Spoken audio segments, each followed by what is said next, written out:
This is Indiana in the Morning, presented by First Commonwealth Bank here on the Voice of Indiana County, WCCS 101.1 FM and AM 1160. Time now for another interview presented by our friends at Marcus & Mack, a law firm representing injured people. And, of course, school is now getting ready to start up once again, and we're going to talk now with Shawn Ford, the superintendent of the Purchase Line School District, who's joining us on the phone right now. Shawn, good morning. Good morning, Josh. How are you? Doing excellent. And yourself, sir? I'm good. And I'm enjoying the summer. I just got back from a conference, so it was nice to get out again.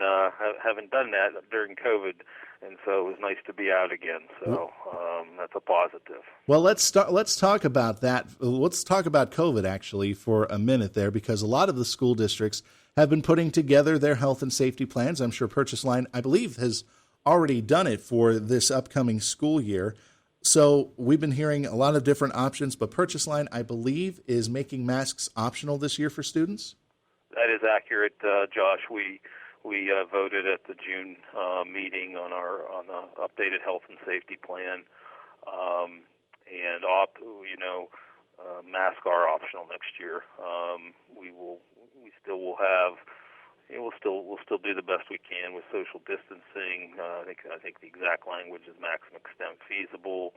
We'll still adhere to our cleanings. We're doing some ventilation upgrades, although we're a little bit behind there. I think just due to I think a lot of people are, but we did have the engineers last week, so we're starting that process. I'm not sure that'll be up and running completely by the beginning of the school year, but we're hoping by the end of the first semester there. All right, so things are still in progress as far as that is concerned, but yes.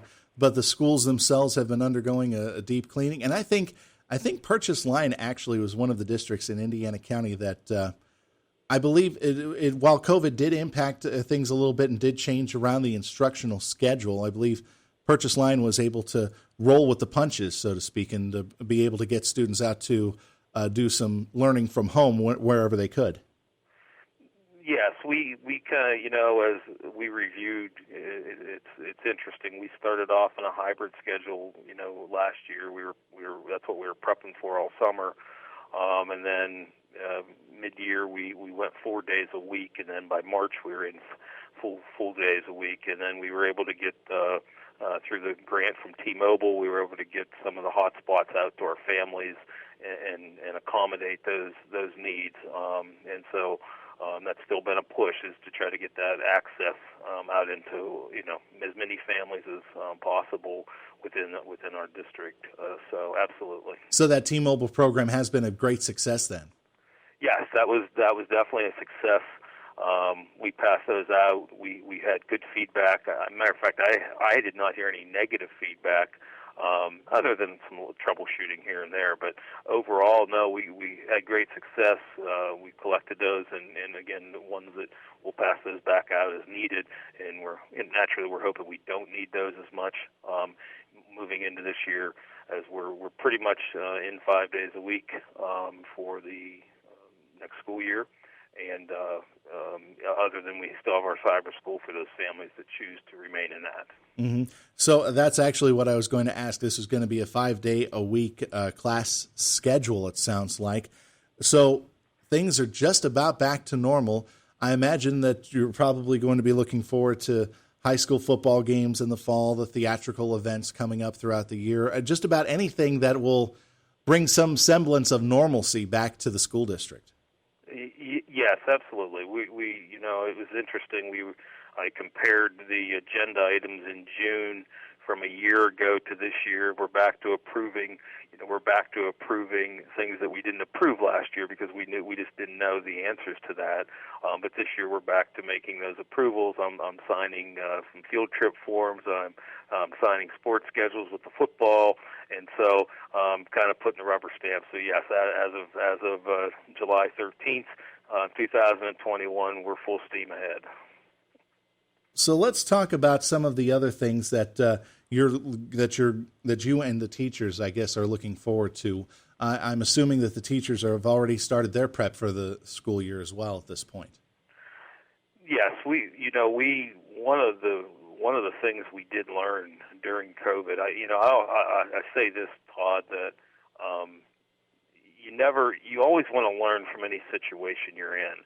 And so we learned, and quite frankly, we learned some things in COVID that we had some weaknesses, in our system. I think a lot of public schools learned that, and so we're building upon that. And even the way we go about teaching, as far as integrating more technology, even in the day-to-day teaching, that's there's various. And we took our teachers through a journey of staff development from February last year clear through to May and continuing. And so we are excited. They've been working very hard, and even through the summer, we've got groups training. We have various professional development. We've had summer school. We have a camp coming up here, starting here, I believe, in a week. And so we've got some good programming going on, and we're doing some renovations at the elementary school. As far as putting a steam room in down there that we're excited about, and I don't want to give too much away on that until I want to unveil that all at one time. But we've got some pretty neat things that I think our students, and it's all based upon what our students need for their future. We're talking this morning with Shawn Ford, the superintendent of the Purchase Line School District here on Indiana in the Morning. I'm Josh Woodison with you. And Shawn, you mentioned the fact that you have a camp coming up pretty soon. May I assume then that this is kind of a camp to allow kids that kind of fell behind a little bit because of the different class types that they had to go through for COVID-19? This will allow them a chance to kind of catch up a little bit? Yeah, so we had it through June, and then through June we had our credit recovery, and we really focused on that credit recovery students who may need extra time. This one is continuing to allow students. It's based upon the Lego curriculum at both the elementary up through the junior high school. And again, it's keeping the brain engaged, but doing that in a very hands-on, engaged way. And so we're hoping for a combination of student learning because of the loss that they did have, but we're also hoping for the students will have some fun with it too. So we tried to we're a big believer in engaged learning and students taking ownership, and students also learning doesn't have to be sitting in a row. Learning can be active, learning can be hands-on, learning can be technology-based, and so it's a kind of a combination of that, Josh. Is there still a room in case somebody wants to join up into that camp? Yeah, you could call. I think we're pretty well set because of the staffing. But by all means, you could call the high school office and or the elementary office if a person's listening to this right now. By all means, give our principals a call. And they can answer that question probably better than I can. Excellent. So, first day of class is going to be when for Purchase Line this year? Oh boy, you're asking me a tough question now. Look at my calendar here. I don't Sorry want to tell about you that. Wrong. I believe that is August. I believe we are August 26th, I believe. But let me just double check that.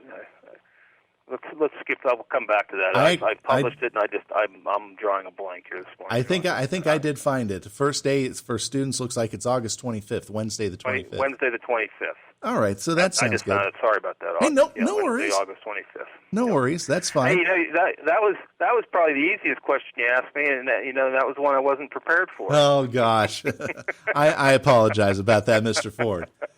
But I got to tell you that with that coming up now pretty quick, it is now on the scope. Have you heard a lot of reaction from the kids saying, "Hey, we want to get back into class, want to get back into the way things into what we were doing, like maybe right around the end of the school year, or maybe how it was back before COVID-19 rattled us all?" It was funny. I was at we did a spring musical, and the one student come up to me, he says, "Mr. Ford, can we just have some normalcy next year? That would be really appreciated if you can make that happen." I said, "Well, I'll do my best to make that happen." So I think just the starting and the stopping and not knowing where we were headed. I think that took its toll on people, and I do believe that the students are looking forward to having normalcy. I think people like routines, people like set schedules. I think people function better that way, and yes, we absolutely heard that from our students, and not only that, but even going into the season, they didn't know, were we going to play football this week? We weren't going to play football this week, Were we going to have a cross country meet? Where we weren't going to. Even as late as the spring, we had a track meet that we missed, and so absolutely. Absolutely, Josh. I think our students are ready for more of a normal schedule. I think a lot of us are as well. Mr. Ford, we're just about out of time. I just wanted to say thank you very much for joining us this morning here on Indiana in the Morning, talking about things going on at Purchase Line School District. Can't wait to hear from you next month, sir. Well, thanks, Josh. I appreciate it, and everybody out there have a great summer. And you do the same, sir. Thanks again. All right, bye-bye. Bye. And that was Shawn Ford, superintendent of the Purchase Line School District, joining us this morning on Indiana in the Morning, presented by First Commonwealth Bank, and our interviews presented by Marcus & Mack, a law firm representing injured people.